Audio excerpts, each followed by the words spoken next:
Salut à tous! Alors j'ai reçu pas mal de commentaires sur la vidéo à propos de l'alcool, et en fait il y avait 3 passages du Nouveau Testament qui étaient très régulièrement cités pour contredire mes propos. Je me suis dit que quoi de mieux qu'une vidéo pour répondre à tous ces 3 passages d'un coup. C'est parti!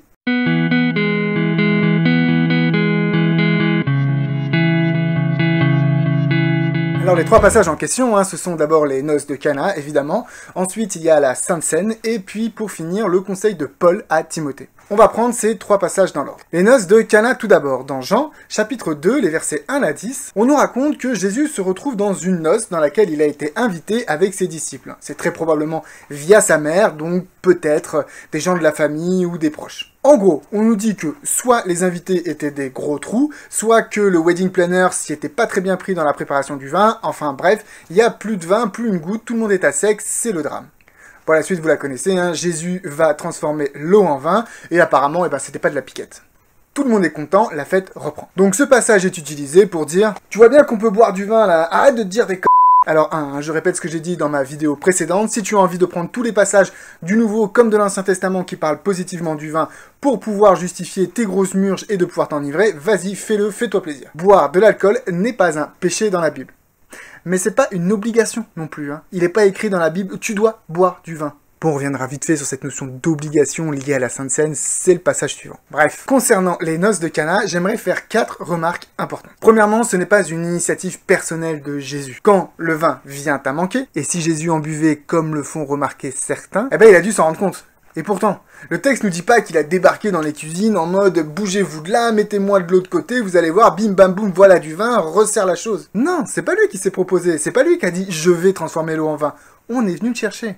Et ensuite, deuxième remarque, il n'était pas hyper chaud pour le faire. Regardez l'échange entre Jésus et Marie, la mère de Jésus. Oui, parce que c'est sa mère qui est venue lui demander de transformer l'eau en vin. Verset 3, le vin ayant manqué, la mère de Jésus lui dit « Ils n'ont plus de vin ». Verset 4, Jésus lui répond « Femme, qu'y a-t-il entre toi et moi? Mon heure n'est pas encore venue. » Enfin, vous voyez là, il a pas l'air très motivé. Bon, il finit quand même par le faire, c'est un gentil garçon. Troisième remarque, la conclusion de ce passage est très intéressante. Au verset 10, il nous est dit « Tel fut à Cana, en Galilée, le premier des miracles que fit Jésus. Il manifesta sa gloire et ses disciples crurent en lui. » Si Jésus a fait ça, c'est pas pour démontrer qu'il fallait ou qu'on pouvait boire du vin. C'était pour que ses disciples croient en lui. Non mais j'hallucine. Jésus il a fait un truc pour que tu crois en lui et toi tu en déduis. Vas-y Raymond, resserre-moi un verre, c'est Jésus qui l'a dit. Non mais faut arrêter quoi. Et quatrième remarque, dites-moi, le texte là, il nous dit que Jésus il en a bu du vin? Non.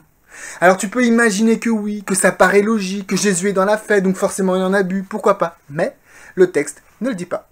Utiliser ce texte pour justifier la consommation d'alcool, c'est aller à l'encontre de l'intention de ce texte et de chercher à y trouver ce qu'on n'est pas censé y trouver. Passons maintenant au passage concernant la Sainte Seine. Alors ça, c'est un passage qui est très utilisé pour justifier la consommation d'alcool. Oui, parce que ici c'est un ordre, buvez, ceci est mon sang. Mais j'aimerais vous faire remarquer un petit détail, à quelques différences près, les évangiles de Matthieu, Marc et Luc. Oui, parce que l'évangile de Jean n'a pas de passage sur la Sainte Seine, seulement le lavement des pieds. Ces 3 évangiles utilisent la même formulation. Et ici, je lis la version dans l'évangile de Matthieu. Je vous le dis, je ne boirai plus désormais de ce fruit de la vigne jusqu'au jour où j'en boirai de nouveau avec vous dans le royaume de mon Père. Ce qui m'intrigue dans ce passage, c'est l'utilisation de l'expression fruit de la vigne par chacun des évangélistes. Genematos tes ampelou. Alors on va me dire que le vin, c'est le fruit de la vigne. Oui, tout à fait. Le jus de raisin aussi, non fermenté. Pourquoi les évangélistes n'ont pas utilisé le mot vin? Oinos. Je veux dire, ils le connaissaient très bien, ce mot. Matthieu l'utilise 2 fois, Marc aussi, et Luc l'utilise 6 fois. En plus, cette expression,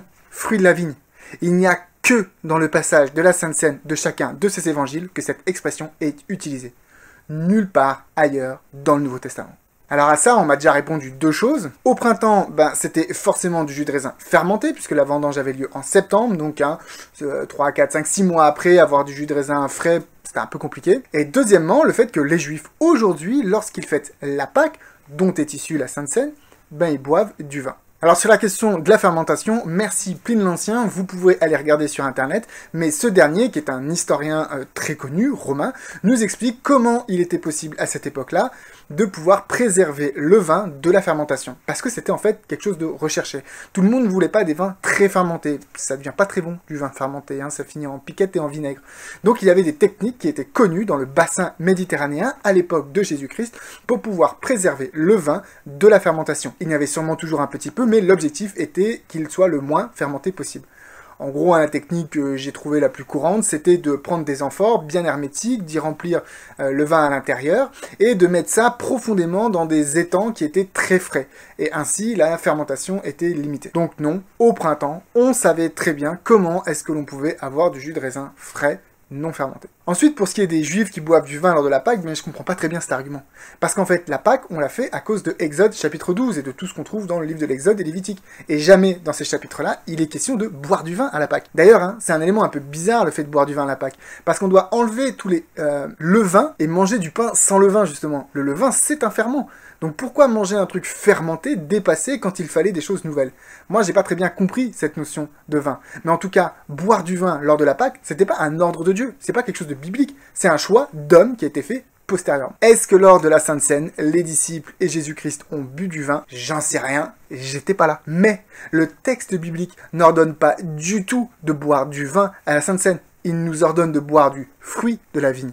Ça peut être du vin alcoolisé, mais ça peut tout à fait être du jus de raisin non fermenté. Prends du vin si ça te chante, mais prendre du jus de raisin lors de la Sainte Seine, c'est tout à fait biblique. Je dirais même que c'est beaucoup plus fidèle au commandement. Passons maintenant à notre troisième passage qui se trouve dans la première épître au Timothée, chapitre 5, le verset 23. Paul dit à Timothée, ne continue pas à boire que de l'eau, mais fais usage d'un peu de vin à cause de ton estomac et de tes fréquentes indigestions. Alors ça, ce passage-là, les amis, c'est le meilleur passage en faveur de l'abstinence. Eh ben oui, si Paul dit à Timothée qu'il faut qu'il boive un peu de vin, c'est bien que Timothée n'en buvait pas. D'abord, vous notez que ce conseil de Paul à Timothée est un conseil médical. Il n'est pas en train de lui dire « Vas-y, mets-toi une murge, balance bien lors des soirées, fais-toi un bon vin, whisky, coca, je sais pas quoi. » Il lui dit « T'as mal au ventre, bois du vin. » C'est un conseil médical. Ensuite, si Timothée buvait son petit verre de rouge tous les jours comme on essaie de nous le recommander aujourd'hui, bah Paul, il n'aurait pas à lui dire ça.